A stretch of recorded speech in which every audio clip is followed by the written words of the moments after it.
The world right now sucks. That pandemic that will not go away is annoying the crap out of me. And I wasn't too pleased with Marvel Studios either. Okay, we get 3 movies this year. We know what and when it will be released. But aren't there also some Disney Plus shows on the way? We have no clue what will come when, and that's annoying.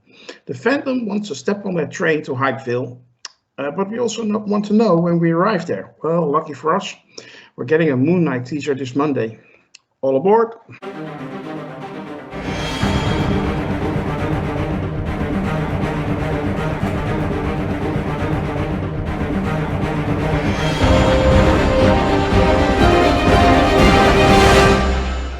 Hello and welcome to the Review of Champions. It's time to talk about the Book of Boba Fett, The Streets of Mos Espa, Chapter 3. With me are Shadowbiz. Hello, everyone. Mr. Taylor first. Hey. Voice only Loki's mom. Hi there. And sitting on his throne room in Hades, Lord Deathman. Greetings. Before we start, I would like to ask you all to hit that like and subscribe button and maybe join our forum on Sakar. Sakar.freeforums.net. It's a nice little forum. Nice people, nice discussions. If you join, you can be on the podcast or review. We are open for everybody. You saw Murph earlier this week. You can be that. We're going to talk spoilers, so if you haven't seen this episode, go check it out first and then come back to the video. Let's dive into it. Lord Deathman, what did you think about the episode? I enjoyed it. I probably enjoyed it a lot more than most people, judging by the chatter I've seen on Twitter. But yeah, overall, I thought it was a pretty strong episode, although I will say I did like the last episode, a little better than this one, maybe even a lot better. And I regret not being on the show in order to review that episode because it was really, really strong. But this episode, I think, continues the trend. It's a good show. Taylor. I agree. I like this episode quite a bit, actually, and I disagree with some of the negative stuff that's on the internet right now. I'm sure we'll discuss later. But I like this episode. We got a big development in the flashback portion, and some very important growth in the current situation portion, and I'm sure we'll talk about all of it. But yeah, I enjoyed the episode. Okay, Piers. Yeah, I definitely like the episode. There's there's continued world building. That's always great. Like there was some action scenes. It was a good story. Okay. The episode. Yeah, I totally agree with everyone. I thought it was a very, very good episode. Like I said, we're getting away from the flashback, how he got onto Tatooine and his situation, and then getting into the meat of the story. And yeah, I thought it was just well done. I'll say that this was actually my favorite episode so far. Okay, well, yeah, I agree. Where episode 2 lifted the show for me to the level that I was actually getting excited for it. Episode 3 sealed the deal. I absolutely loved it. So I don't know what everybody's talking about, but well, let's get to the elephant in the room. Biz, I saw a tweet online showing a picture of 4 or 5 kids on very colorful, what is it? Mopeds, flying mopeds. And the comment below the picture was, there isn't an ounce of Star Wars in this picture. I thought that was an exaggeration because, of course, kids are going to have flashy stuff on. Kids are the same everywhere. Liz, what do you think? I guess I mean I definitely can understand where they're coming from. Like out of like that whole world that we've seen, there's like no color at all. Well, these like 5 machines or 4 machines, whatever that they were like brightly colored. Like I could understand if they were like a bit different, like because they're teenagers, but like in terms of like brightly colored, it didn't really, I guess, suit the whole like setting. Like it was like a desert planet, like people look pretty poor. It was like all muted, kind of neutral, earthy colors. While we get these kind of like fluoro colors like that are from like, I don't know, some kind of like city planet. So I can understand that, but then again, they're teenagers, so it's like you said, they like flashy stuff. That who knows, they might have like stolen those vehicles or stolen the parts and they got it together. I don't know. But yeah, that's really all I can say about that. But yeah, it didn't really bother me too much, but I can see the complaint. And well, what did you love about the episode? You said you loved it, so. Yeah, like everything. For example, the obviously like it's always a treat when you see the two huts. I mean, like that Star Wars right there. It's interesting to see like how that will go. Like obviously the Wookiee, the what's it called, that monster, the Rancor, or Rancor, yeah. pronouncing it right? Yeah. Yeah, it was just more world building. In terms of the script, like Boba. It was cool to see him using the jetpack again. Yeah, like I actually also liked that there was like little flashback this time, because I was a bit concerned. It's like, is this going to be like one of my other, like, not one of my favorite shows, but it's a decent show, Arrow. Like the flashbacks there, like they kind of overused that. So I'm glad they kind of stopped doing that with Boba Fett. But yeah, overall, like a pretty good episode. Like I mean, I could find, like, I guess a little bit more complaints, but I'd be nitpicking, to be honest. You will be nitpicking. Yeah. Well, Loki's mom, do you have anything to nitpick? Nitpick. Well, yeah, I agree. I think the Vespas, moped things, I thought motorcycles, whatever they were, I thought, yeah, that was a little jarring. It didn't displease me though. I mean,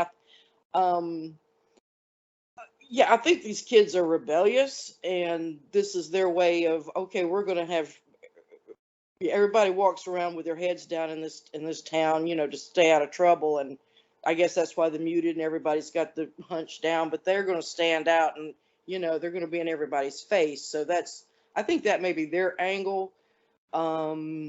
One thing I did really like, just pleased me to no end, was when Stephen Root, the actor, walks out in like one of the first scenes, and he's just one of my favorite character actors of all time. And then a little bit later on, we see Danny Trejo. So yeah, those were, I think, just really nice touches that I really enjoyed.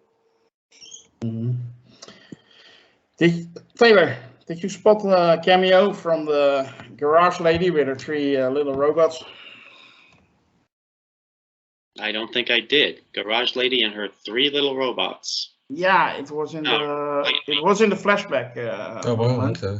When Boba is riding his Rancor through, I think Mos Eisley, and then they turn away to another street, and then you see the lady from the Mandalorian with her 3 little worker robots walking there. Yeah.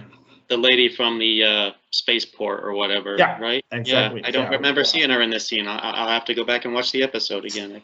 Okay, that was you're talking about the mechanic on the Mandalorian. Yes. Yeah. Okay, yeah, Amy Sedaris. Yeah, she plays that. Yeah, I didn't notice it. I'll have to look for that.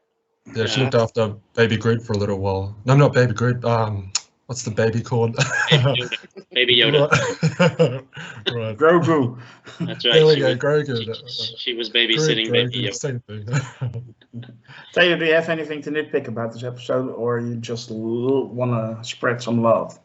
No, I don't have anything to nitpick about it. I agree with Biz as far as the biker gang kids go. They're kids. They want attention.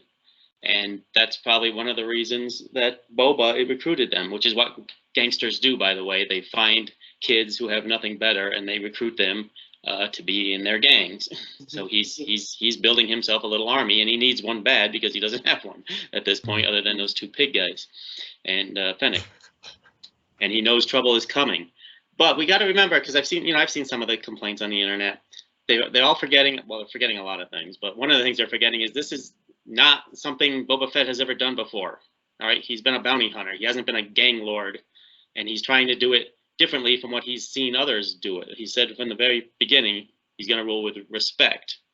So he's trying to earn that respect, but he also needs some young guns to back him up. And of course, now we know there's the Pikes. Is that what they're called? A bunch of Pikes are moving in. And I'm not sure about that whole scene with the huts. I think they may actually be the ones who brought in the Pikes, as opposed to them saying a deal was made and this town or this planet was sold to the Pikes or whatever. I think they may be behind that because they were being a little bit too friendly at that point. But I love the brightly colored bikes, and exactly what the other panelists said. They're looking for attention. They're looking to show off, and what better way than to have the most colorful thing on an entire planet that you're riding around on, okay? And it's not like it's impossible. I mean, they have, intergalactic or, faster than light space travel. I'm pretty sure they can find a can of red paint somewhere and brighten up their motorcycle, okay? It's not that hard. There may be even a floating Vespa dealership based in Mos Espa. I mean, importing stuff from Coruscant. There is all kinds of businesses there, so I liked all of that. The big scene in the flashback part where we saw that his friend's village was attacked and destroyed. That's obviously going to lead to him open up a can of whoop ass on those biker guys that left their tag there. So I'm expecting to see that in the next episode. They're in for a lot of trouble. And then of course we had the Wookiee assassination attempt in his headquarters where they took him out of his bathtub and tried to strangle him. That was a great scene, and that Wookiee was one tough cookie. But they finally got him down there in the Rancor cage, and then they let him go, which is a kind of a nice thing to do. He knew that guy was only doing his job. And then, as I mentioned before, they got the Rancor. You got Danny Trejo as a Rancor trainer, of course. Anything directed by Robert Rodriguez, Danny Trejo is going to show up at some point or another. So hopefully he'll be there for a while. So he's, like I said, Boba Fett is building his empire. Now he's got himself a Rancor. He's got himself some bikers. He's got his 2 pig guards, and he's got a master assassin. So he's getting there. But now time has run out because these Pikes or whatever they're called have arrived. So there's going to be trouble ahead. So overall, I mean, I had no problems with the episode at all. I've seen several complaints on the internet. Let me just say, it just seems to me that a lot of Star Wars fans just think that Star Wars is supposed to be something more than it actually is or ever was. It's pulp action space opera with robots and lasers and laser swords and spaceships and chases on shiny hover bikes through city streets. Okay, that's all it ever was, and it's perfect at it. It does a great job of it. I don't have any complaints about it. Yeah, Star Wars is basically bad outings which are magical because of the look and feel. But anyway, Lord Deathman, do you agree with the criticism on this episode or not? Not really. I kind of understand where people would think that the brightly colored Vespas or speeders that this biker gang had clashes with the production design of Tatooine. But at the same time, I just have to say it's such an annoying little nitpick that to get so myopic over it that you ignore the overall quality of the rest of the episode just seems to defeat the purpose of watching the show at all.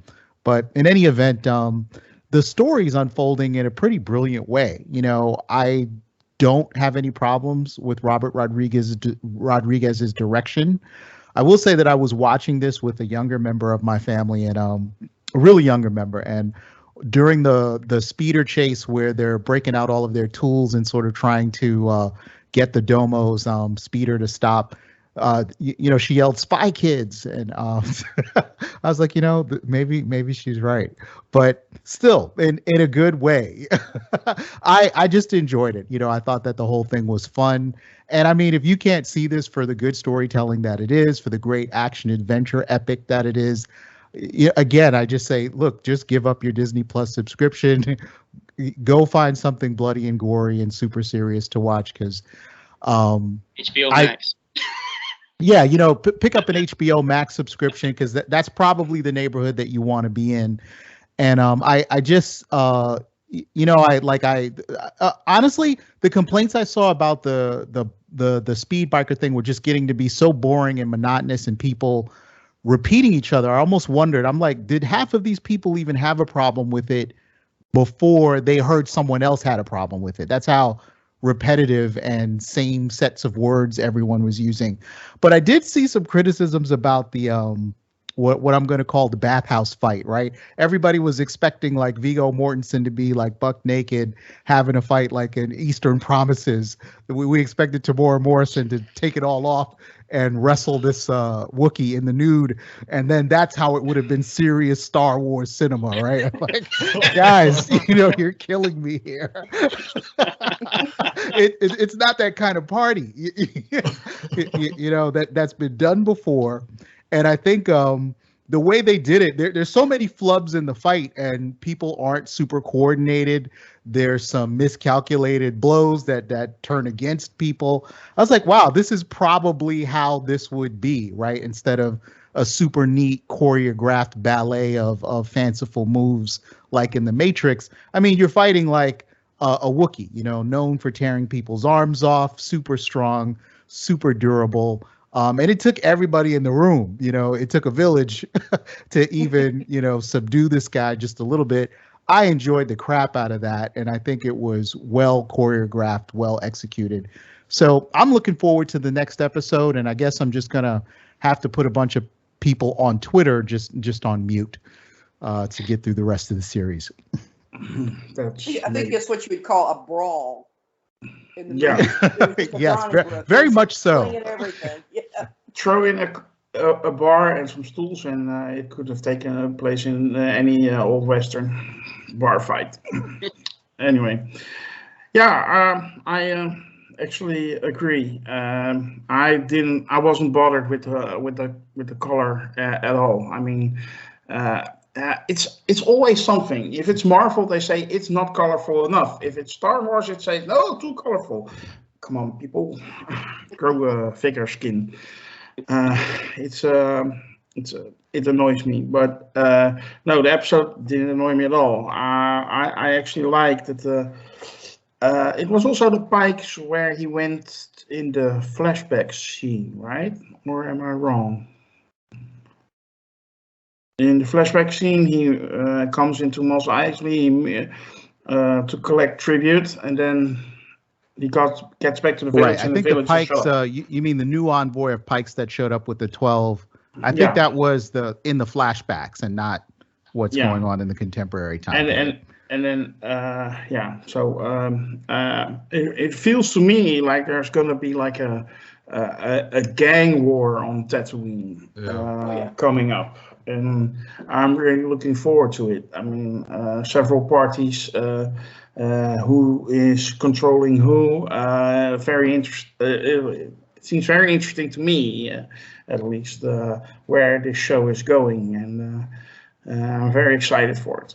Martin Scorsese would have loved this because he is all about gangs and stuff like that. So it's real cinema, mate. People, real cinema. So.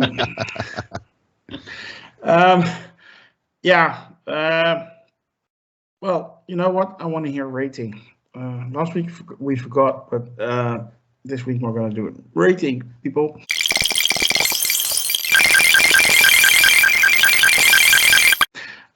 Taylor, you go first. Rating? I'll give the episode 9 out of 10. It's a really good episode. Okay. Biz? I'd have to agree with Taylor. 9.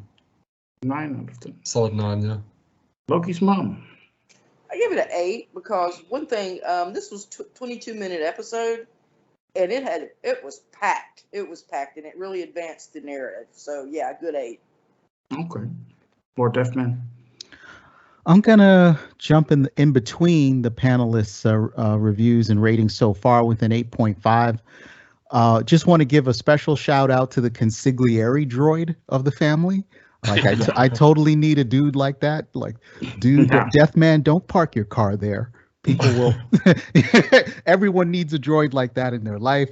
And I also want to say that as a diehard Star Trek fan who has kind of been suffering through this third wave of new Star Trek content on TV, Star Wars, even on their worst day with these episodes, is kicking Star Trek's ass, and that's unfortunate.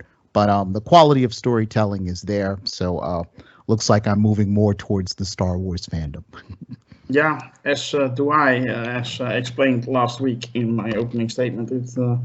It pains me to say, but Star Wars is much better right now on TV than Star Trek is. And yeah, I hope I can't see Discovery season 4 yet, but I hear it's bad. But anyway, I will give it also an 8 out of 10. My excitement is slowly growing, and yeah, this episode added a lot. And I like that the contemporary story was a little bit more on the forefront. I don't think we're done with the flashback yet, but I hope they keep this balance like this last episode. Because otherwise, indeed, like Biz said, it may go the way of the arrow, and arrows always go down in the end. Yeah, does anyone have anything to unpack about this episode that we didn't cover? Well, I mean, there's so much. One thing I want to talk about.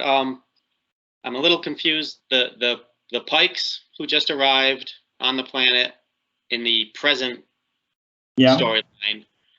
Supposedly, they're the ones who are gonna be in charge now, or think they're gonna be in charge now.